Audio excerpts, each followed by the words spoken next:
You want lunch before food or food before lunch? No, Beatrice, I want to use pidgin English for all those semantic things now. Just all this PDFs self.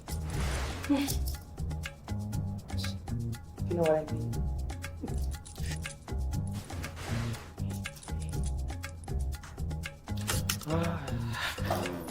Hey, sugar boo. Do you want lunch before food or food before lunch? Oh my God. My eyes have seen my ears.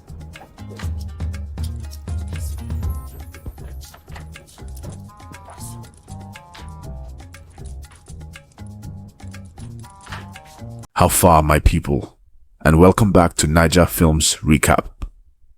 Today, we are breaking down a story that is pure, uncut wahala.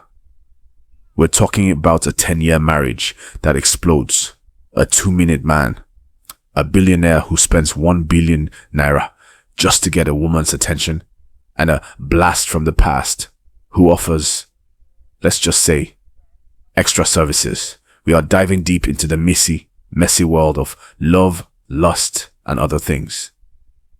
Omo, this movie starts on a high note. We see Lydia and her husband, CJ, celebrating their 10-year wedding anniversary. They are at a fancy dinner with their best friends, Bami and Beatrice. Everybody is happy, toasting to their love. May you live long as you wish, and may you love as long as you wish. Amen. And you know what happens after the party.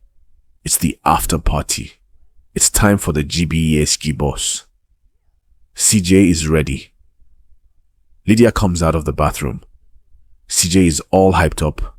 You've been teasing me all night, shaking this your bum bum. He pulls open a drawer, and my people, it is full of condoms. What's your flavor, baby? Lydia just looks at him and says, oh, sorry. We don't need it after all. Ominous. The action begins. And my people, the action ends. Not even 2 minutes.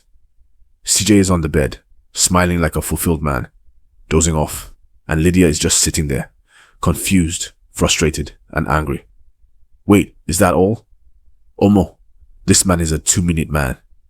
So what does a frustrated woman do? She heads to the restroom for her toy, her little happy hour. And as she's handling her business, she's not even thinking about her husband. She's thinking about another man, a man from her past. The only man who ever handled the business. We'll meet this man very soon. But the worst part, CJ is awake. He's in the bed and he hears everything. He hears his wife in the bathroom, having her happy hour. Chai, the pain. She finally finishes and comes out trying to sleep. But our 2-minute man is now awake and in his feelings. He confronts her. Why don't you just tell me what to do and how? Lydia is tired. What are you talking about? CJ, don't be ignorant. You've known about this. I've tried to talk to you about it, but you don't want to talk about anything dirty. She breaks down. I have been enduring this for 5 years. 5 years. I'm frustrated. I have needs. She lovingly begs him. CJ, please, let's go see a therapist. Seek medical help. But his pride is too big. I don't need medical help. I don't need it. He says they should just talk about it like a couple. Lydia has had enough. After 10 years of this, she's done. She gets up. I'm done with this marriage. She begins to pack her bag. That very night, CJ is begging, I'm sorry, please stay. But she leaves.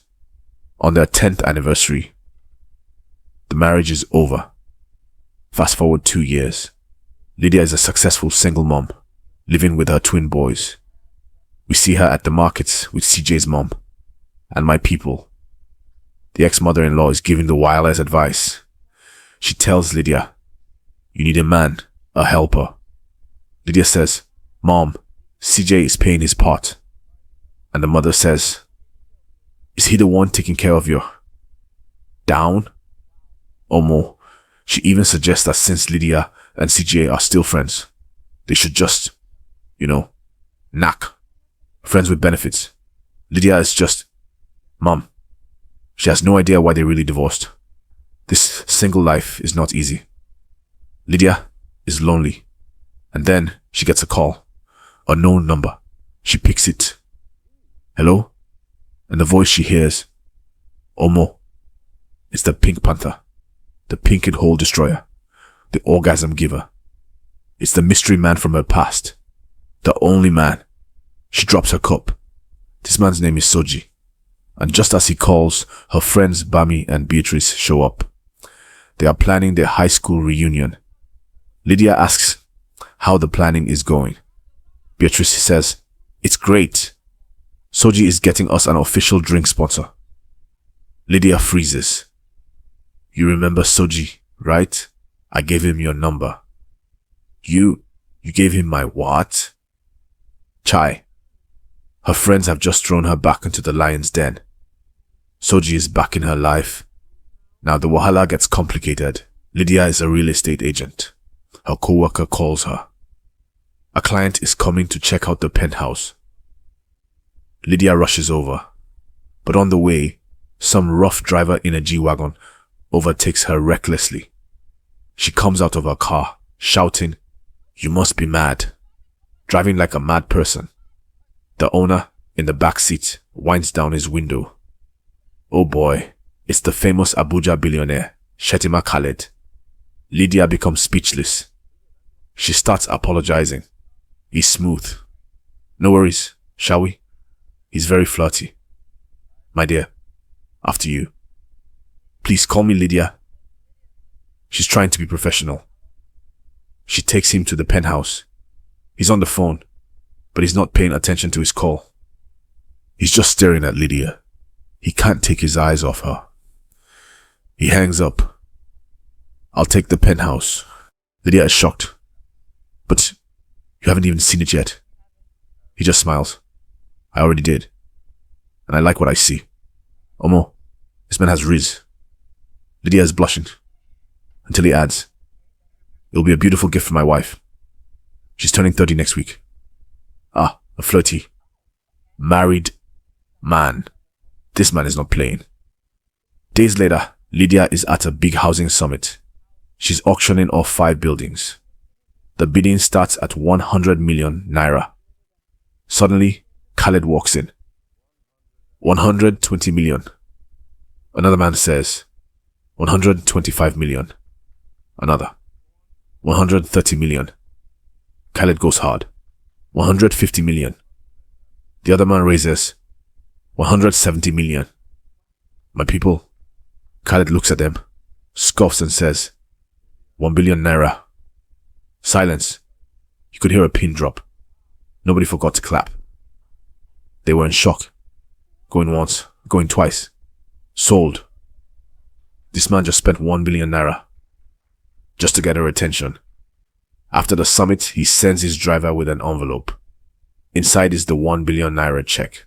But there's another check.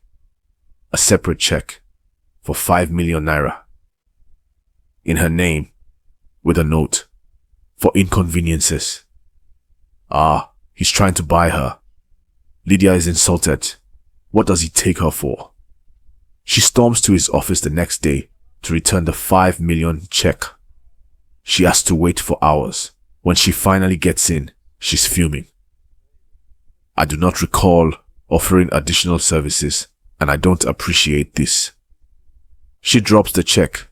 This man just picks it up, tears it in half, and says, "You could have just not cashed the check.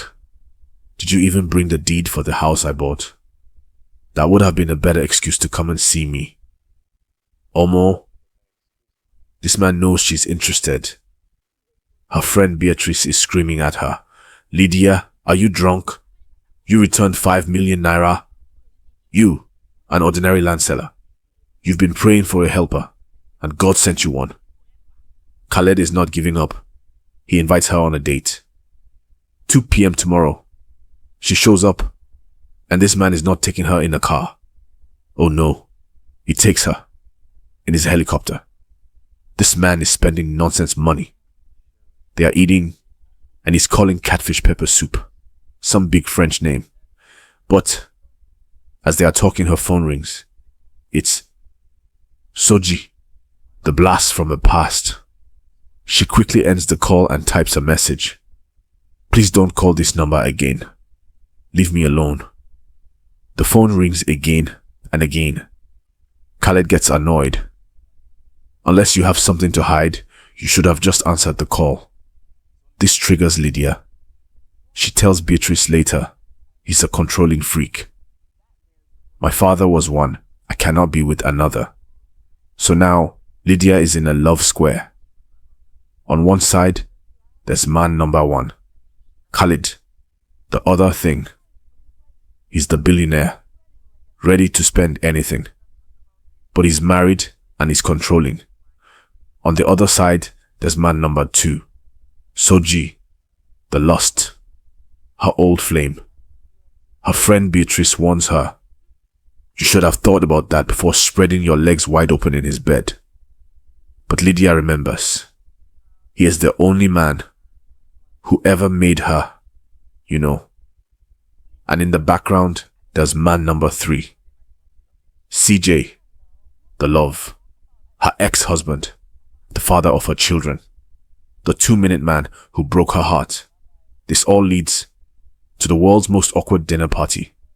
Lydia runs into Sergi at the cinema, and her twin sons, they like Sergi. He's a Man U fan, just like their dad. They tell their mom, please invite him over for our birthday dinner. Lydia has no choice. The night of the party, man number three, CJ, the ex-husband, is there first. He's helping set the table. He's happy. He's hoping, just hoping, he can get his family back. The doorbell rings. It's man number two, Sergi, the lover. He's brought gifts. CJ is tight. He is fuming. He knows this is the guy. Lydia brings an extra plate and sits right next to Sergi. Omo, CJ is just watching, his heart breaking. They are about to eat, and the doorbell rings. Again. Who is it now? Lydia opens the door. It is man number one, Khaled, the billionaire. Uninvited. My people, the whole room smells like testosterone. Khaled, the boss, just smiles. I wanted to surprise the boys. He brought them PS5s. He sees Sergi. He sees CJ. He knows exactly what is going on. On his way out, he insults Lydia. I pay you one visit and I find 2 men who are blasts from your past. You didn't make the cutoff mark because I knew you'd behave like this. But the wahala is not over. Khaled leaves. CJ goes to the kitchen with the kids. But Sergi stays back. He and Lydia are alone. They start to kiss, getting hot and heavy. And just as they are about to, Khaled walks back in. He came back to apologize and catches them red-handed. He just clears his throat. It's okay. I'm enjoying the spectacle. It's a safe neighborhood, but it might be wise to lock the door. Chai. He leaves angry. You think the wahala is finished? It's just starting. Lydia goes to Sergi's house to finally end things for good. He begs her. One last date. A public place. She agrees. They go to a bar. He sings for her. It's all romantic. They go back to his place. They start kissing. He stops. I have a surprise. He lifts her, carries her to the bedroom. They are kissing. And suddenly, another hand touches Lydia. It's another woman. My people. Sergi's surprise is a threesome. Lydia is disgusted. Did I ever tell you this is something I would want? She storms out. But why did he do it? The movie flashes back. Khaled, the billionaire, was playing golf. He invited Sergi. He told him, leave Lydia for me. I'll give you $1 million after Lydia storms out of the threesome. Sergi checks his phone. The $1 million alert has landed. He planned the threesome to drive her away and collect the money. Diabolical. So what about Khaled? He thinks he has won. He takes Lydia to a stadium. He's blindfolded her. He hired a full orchestra. They are playing a love song. He gets on one knee, pulls out a massive ring. Lydia, will you marry me? Everyone is watching. Say yes. And Lydia looks at this billionaire and says, no. Omo, $1 million down the drain. So who does she call? She runs out and calls CJ, her ex-husband. He picks her up. She's crying. She confesses her happiest moments were in their marriage. He asks why she left. She asks why he let her go. She finds out that while she kept herself for 2 years, he's been with other women. She even walked in on him with one. But she also confesses, I had an affair with Sergi when we were still married. CJ is crushed. He starts smoking. But they both forgive each other. They talk. They finally talk. And they go home together. We see them months later at their friend Beatrice's baby dedication. Her IVF finally worked. And CJ stages another proposal in front of everyone. Lydia, will you marry me? This time, she screams, yes. They get back together. My people, what a movie. Chai! From a 10-year marriage, ending over a 2-minute problem, to a billionaire offering $1 million for a woman, to a blast from the past trying to set up a threesome. This story was pure, uncut wahala. In the end, Lydia faced love, CJ, lust, Sergi, and other things, Khaled. And she chose love. But now, I have to throw it to you. Let's really argue in the comments. 1. Was Lydia right to leave her marriage in the first place? Or should she have managed the situation? 2. Be honest. Who would you have chosen? The broke, but familiar. Love. The capable, but treacherous, lust, or the billionaire other thing? 3. And the biggest question, after she also confessed to cheating, did CJ deserve to get her back? I need to hear your thoughts on this one. Drop your full analysis in the comments below. If this recap saved your data and gave you all the GBE's G-Boss, please show your guys some love and smash that like button. And if you haven't joined the Naija Films Recap family, what are you waiting for? Subscribe and ring that notification bell so you never miss the hottest breakdowns. I'm your host, and this is Naija Films Recap. See you in the next one.